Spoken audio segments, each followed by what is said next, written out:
Nityanandam guys, this is Priscilla. Thank you so much for joining me back on Kundalini Yogini.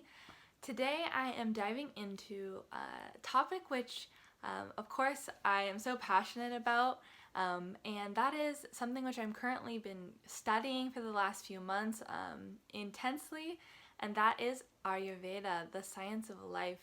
And this is one main component of the entire Vedic understanding of human life is the 5 elements.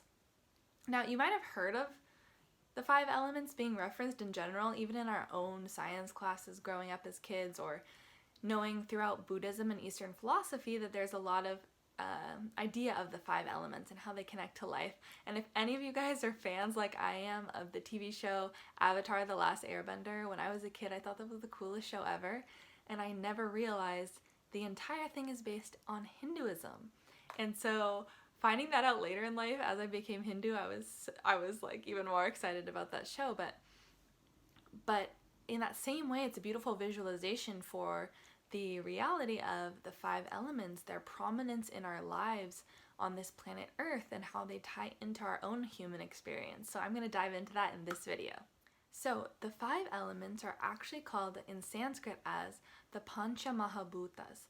I know it's kind of a long one, tongue twister, but Pancha meaning 5, and Mahabhutas are the elements, the great grand elements basically. So the big 5 building blocks of life are these 5 elements. In Sankya philosophy specifically, if you're interested in like researching further after this video.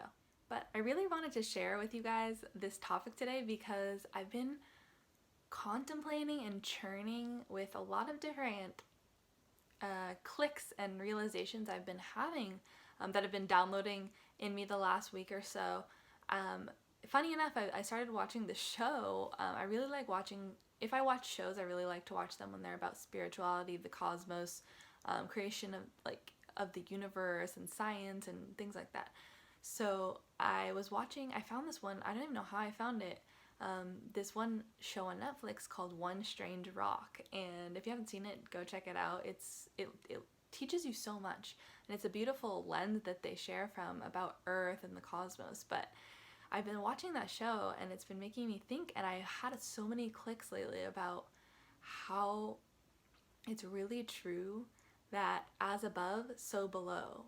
The microcosm to the macrocosm is one and the same, and if you understand one, you can understand everything about the other. If you can understand the 5 elements, the Panchamahabootas, you can understand life itself. I'm telling you, it's a spiritual breakthrough in itself, just learning about them, because of the impact that it has on your understanding of yourself and your consciousness.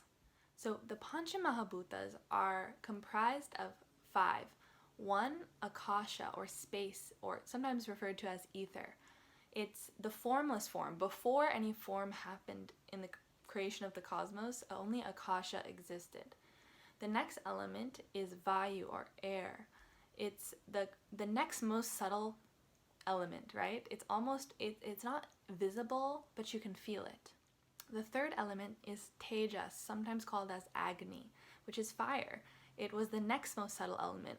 It's now visible, but doesn't have a form, right? You can't contain it. It's not a solid thing. The fourth element is Ap, or sometimes referred to as Jala. There's actually many different terms for water in Sanskrit, but I learned it as Ap. Ap is now, again, becoming more gross, less subtle. It's taking on a form. It's having a little bit more of a mold that it holds, and that became water, right? The next building block of life. And last, the most gross, the least subtle element is Prithvi, or earth. This is the most solid, most tangible with the senses. And it's fascinating because the more and more that I have learned, even from, let's just take science, the more and more that I've learned about biology, the biology of our planet, and the biology of the human body, I've understood the same thing that I'm understanding now studying Ayurveda, the science of life, this super ancient, 6,000 plus year old science that has existed from India. And I'm, again, having the same conclusion that it really is that simple. If you really break it down, and you break down your understandings of everything that you experience, everything that you see as life, and you break it down to the 5 elements, everything makes sense. Everything has its purpose in place, and everything is really just that simple. Those 5 things. It all boils down to the same 5 things that make all of life up, that make up the entire cosmos itself, but that became formed to form planet Earth, and how those 5 elements have tied into the existence of planet Earth. And then when life started growing from, bacteria, amoeba, into fish, and then fish into amphibian into mammal, and mammal into man, it's really fascinating to see how all of it ties back to relation of the elements, and how certain combination of the elements forms different types of bodies and forms different types of consciousness.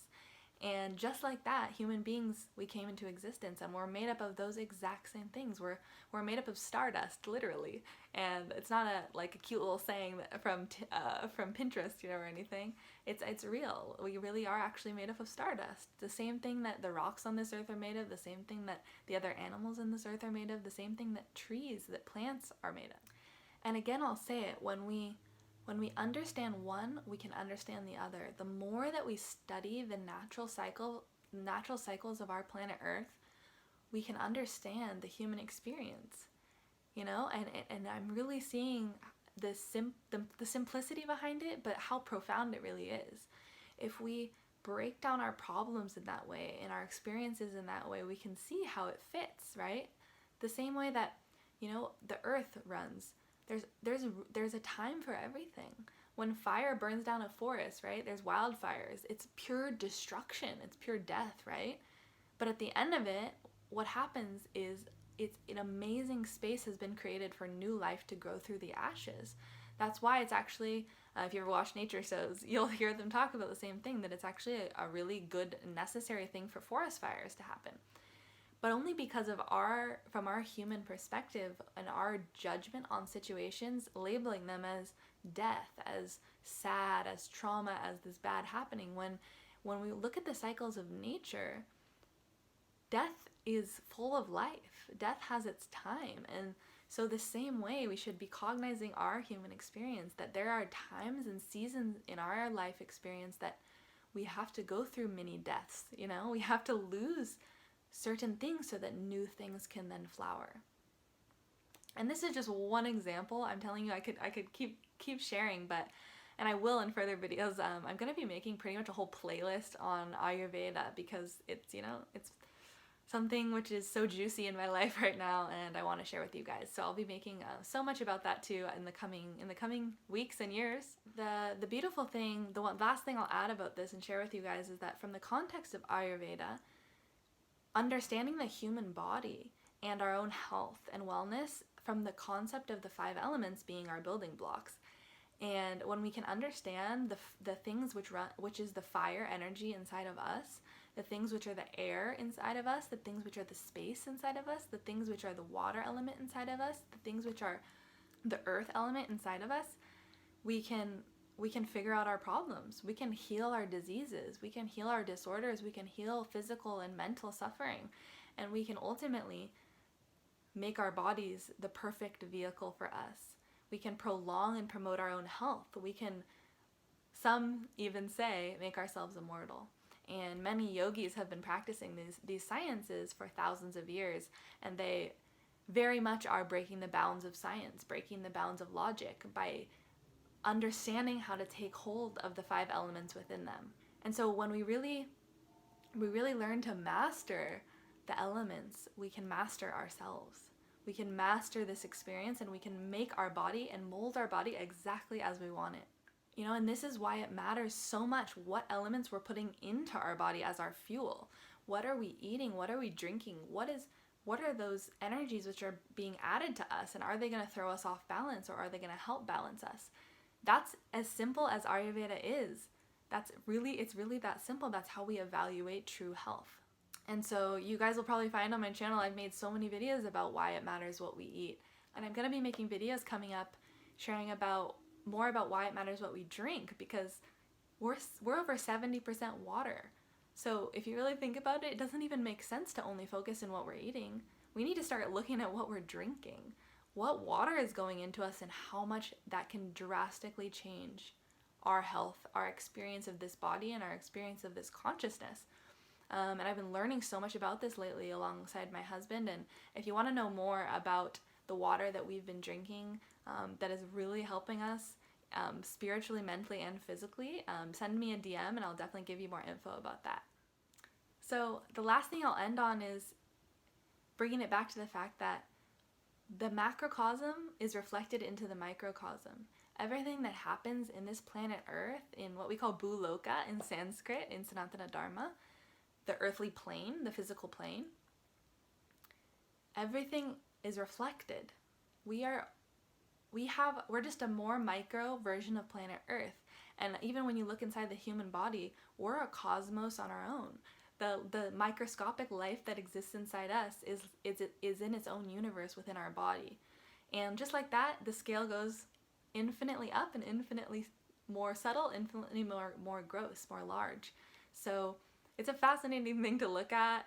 Definitely end it with research this, look up the Panchamahabootas and study them, and it will help you have huge breakthroughs in your own spiritual life and physical experience of your body. And I would definitely, again, recommend checking out One Strange Rock show if you're at all nerdy like me and like learning about the earth and the cosmos from that perspective. So let me know what you guys think, and if you were raised understanding how the elements impact life. I know in a lot of different indigenous cultures and spiritual philosophies, this is a central part, this is a central part of Chinese medicine as well, and Buddhism and Hinduism. But if you experienced this growing up, I would love to hear your experiences or what you've been learning, and if you've had any experiences and breakthroughs in relating this to your own life. So let me know in the comments below. If you want more content like this on Vedic philosophy, yoga, and Ayurveda, definitely subscribe to my channel, and I will love to connect with you guys here. Thank you guys again so much. You can reach me on social media at Kundalini Yogini Prasida, and check out my blog and website at kundaliniyogini.co. Love you guys. Have a blessed week. Nityananda.